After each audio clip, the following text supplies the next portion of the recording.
नमस्कार। RP news 29 के साथ आपकी आवाज़ जन जन तक।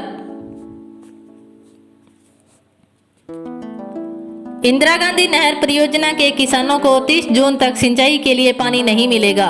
पेयजल आपूर्ति के लिए 6 से 10 जून तक 6000 और 11 से 30 जून तक महज 4000 क्यूसेक पानी दिया जाएगा। भाखड़ा प्रणाली में 1000, गंग के नाल में 2000 और नोहर सिद्धमुख परियोजना में 500 क्यूसेक पानी दिया जाएगा। शुक्रवार को वीसी के जरिए हुई भाखड़ा व्यास प्रबंधन बोर्ड ने बैठक में निर्णय लिया। पोंग बांध का जलस्तर काफी डाउन होने के कारण बीबीएमबी ने आईजीएनपी में सिर्फ पीने का पानी देने पर सहमत हुआ। बरसात होने के कारण अगर बांधों में पानी की आवक बढ़ी तो 20 जून के आसपास दोबारा रिव्यू बैठक की जाएगी। बांधों में आवक नहीं बढ़ने की स्थिति में 30 जून तक तय मात्रा के अनुसार 4000 क्यूसेक पानी ही चलाया जाएगा। सिंचाई के लिए पानी नहीं मिलने से किसानों की चिंता बढ़ गई है। श्रीगंगानगर नेशनल हाईवे मैयावाली से आगे एक होटल के नजदीक शुक्रवार शाम 6 बजे कार व ट्रक की आमने सामने टक्कर होने से इनोवा चालक की मौत हो गई। कार में सवार एक महिला घायल हो गई।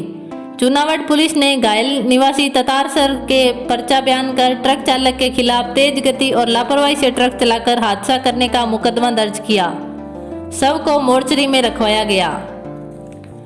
श्रीगंगानगर जिले के रावला शहर में 2 मोटरसाइकिलों की भिड़ंत में एक व्यक्ति की मौत, 3 अन्य घायल हो गए। दोनों मोटरसाइकिल पर 2 लोग सवार थे। हादसे के दौरान एक मोटरसाइकिल ने टर्न लेने का प्रयास किया। हादसा रावला के 365 हेड रोड पर हुआ।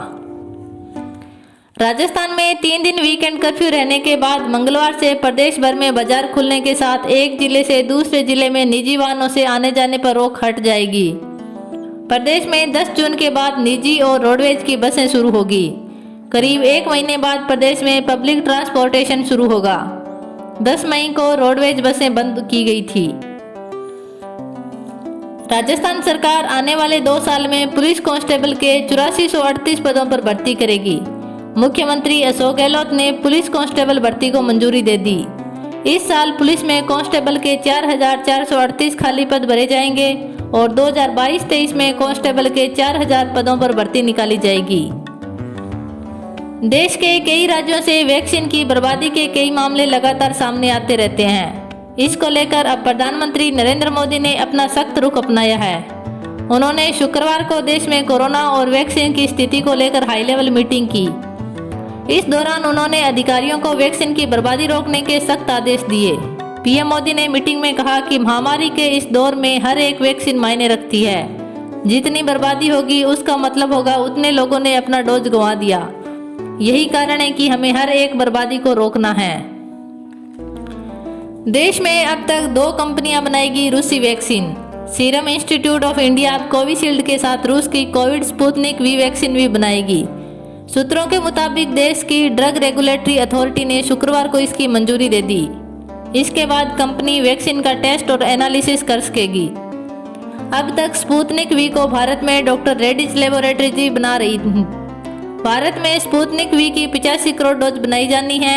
भारत में बनने वाली वैक्सीन दुनिया में कहीं भी बनाई जाने वाली स्पुतनिक वी का 65% से 70% हिस्सा होगा। भारत में मिला कोरोना का वेरिएंट डेल्टा सुपर। इसने ही भारत में 1.80 लाख से ज्यादा लोगों की जान ली। भारत में कोरोना के वेरिएंट की स्टडी के लिए बने SARS-CoV-2 जीनोमिक कंसोर्टिया और national centre for disease control के वैज्ञानिकों ने स्टडी के आधार पर दावा किया कि अब तक कोरोना के अल्फा वेरिएंट की सबसे ज्यादा इनफेक्शियस माना जा रहा था। भारत में मिला डेल्टा वेरिएंट उससे भी 50% ज्यादा इन्फेक्शियस है। सीबीएसई ने 12वीं बोर्ड के रिजल्ट का फॉर्मूला तैयार करने के लिए गुरुवार को एक कमेटी का गठन किया। ये कमेटी बताएगी आखिर स्टूडेंट के रिजल्ट का क्राइटेरिया किस आधार पर तय किया जाएगा। सीबीएसई के कंट्रोलर ऑफ एग्जामिनेशन डॉक्टर संयम भारद्वाज के नाम से जारी नोटिफिकेशन में कहा गया कि 12 लोगों की टीम अगले 10 दिनों में अपनी रिपोर्ट देगी। दिल्ली हाई कोर्ट ने 5G टेक्नोलॉजी के खिलाफ लगाई गई फिल्म एक्ट्रेस जूही चावला की याचिका को खारिज कर दिया। अदालत ने जूही पर 20 लाख का जुर्माना भी लगाया और कहा कि ये याचिका कानून प्रक्रिया का दुरुपयोग है। ये याचिका पब्लिसिटी के लिए दाखिल की गई है। कोर्ट ने फैसले के वक्त पिछली सुनवाई के दौरान पड़े व्यवधानों का भी जिक्र किया। अदालत ने कहा कि जूही चावला ने सुनवाई का लिंक सोशल मीडिया पर सर्कुलेट किया था।